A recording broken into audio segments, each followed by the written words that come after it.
আগামী বিধানসভা নির্বাচনকে পাখির চোখ করে প্রস্তুতি শুরু করল এসডিপিআই এর রানীনগর বিধানসভা কমিটি। রবিবার ইসলামপুর শুভ দৃষ্টি হলে একটি কর্মী সভার আয়োজন করা হয়।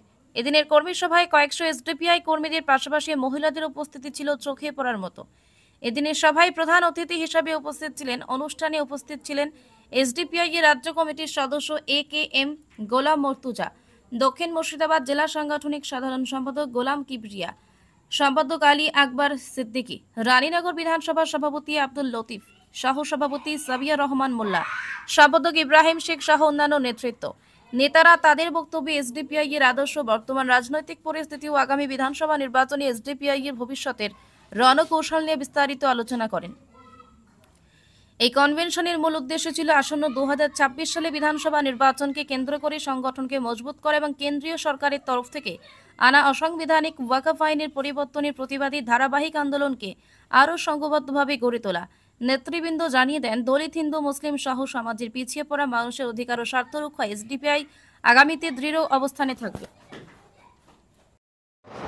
আমাদের কর্মসূচি ছিল সারা ভারতে ওয়াকফের কালাকানুনের বিরুদ্ধে আমাদের কনভেনশন চলছে, তারই একটা অঙ্গ হিসাবে আজকের রানীনগর বিধানসভায় এখানে ওয়াকফ বিষয়ে কনভেনশন ছিল। সেটা হলো সেই সাথে আমাদের জাতীয় সভাপতি এম কে ফাইজি অন্যায়ভাবে আটকে রেখে তার বিরুদ্ধে প্রতিবাদ সভা, আগামী 26 ইলেকশনের প্রস্তুতি, এই বিষয়ে আলোচনা ছিল।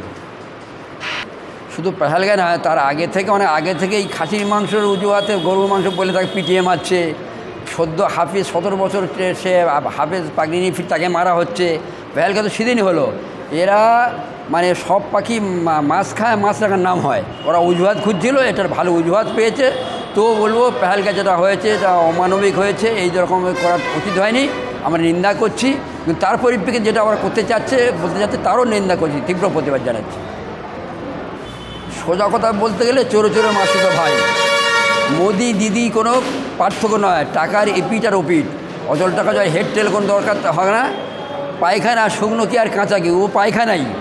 সুতরাং আজকে যেখানে কর্ণাটক, তামিলনাড়ু, কেরল সরকার তারা ওয়াকফ আইনের বিরুদ্ধে অ্যাসেম্বলিতে আইন আনলো, তারা সুপ্রিম কোর্টে কেস ফাইল করলো।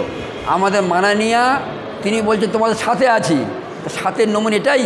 তিনি বিধানসভায় বিল আনলেন না, তিনি নেতাজি ইন্ডোর স্টেডিয়ামে মিটিং ডেকে ইমামদেরকে বেতনভোগ করে তাদেরকে পেটুয়া করে নিলেন, সিদ্দিকুল্লাহকে দিয়ে রামলীলা ময়দান সেরে নিলেন।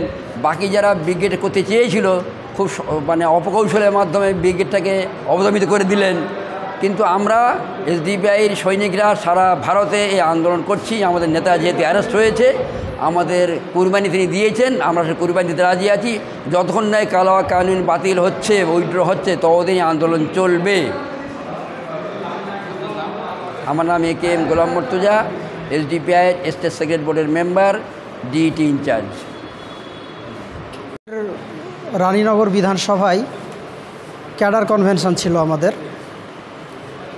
ওয়াকফ আইনের বিরোধিতায়, এবং আমাদের যিনি কেন্দ্রীয় প্রেসিডেন্ট এম কে ফাইজি মহাশয় তিনি অ্যারেস্ট হয়ে জেলে আছেন, তার একটা প্রতিবাদ স্বরূপ আজকের আমাদের এই কর্মী সভা ছিল। আমাদের এই কর্মী সভায় প্রায় 1000-এর কাছাকাছি লোকের উপস্থিতি ছিল, পুরুষ এবং মহিলা উভয়েই এখানে উপস্থিত ছিলেন। আমরা শুধু তাই নয়, আগামী 2026 যে বিধানসভা নির্বাচন আসছে, এই নির্বাচনকে কেন্দ্র করে আমাদের আজকে প্রস্তুতি যে পর্ব সেটা শুভ আরম্ভ হলো। হ্যাঁ, আমরা প্রস্তুতি নিচ্ছি, এটা আমরা আমাদের কেন্দ্রীয় নেতৃত্বকে অবশ্যই জানাবো। আমাদের আজকে স্টেটের প্রতিনিধি ছিলেন, তারা দেখে গেলেন আমাদের অ্যাক্টিভিটিস। স্টেট থেকে যদি আমাদেরকে অনুমতি দেয় তাহলে অবশ্যই আমরা আগামী নির্বাচনে অংশগ্রহণ করব। আজকের এই প্রোগ্রামে উপস্থিত ছিলেন আমাদের স্টেট কমিটির একজন অন্যতম সদস্য একেএম গোলাম মর্তুজা সাহেব, এবং আমাদের মুর্শিদাবাদ জেলা কমিটির অর্গানাইজিং সেক্রেটারি গোলাম কিবরিয়া সাহেব ছিলেন, এবং আমাদের দক্ষিণ মুর্শিদাবাদের সেক্রেটারি আলী আকবর সিদ্দিকী মহাশয় ছিলেন। এছাড়াও আমাদের রানীনগর বিধানসভার প্রেসিডেন্ট আব্দুল লতিফ এবং অন্যান্য সদস্যবৃন্দ ছিলেন।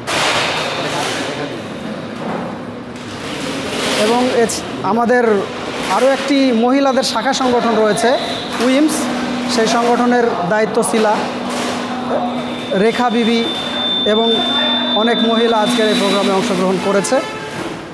আমার নাম এমডি ইব্রাহিম শেখ, আমি রানীনগর বিধানসভার সেক্রেটারি।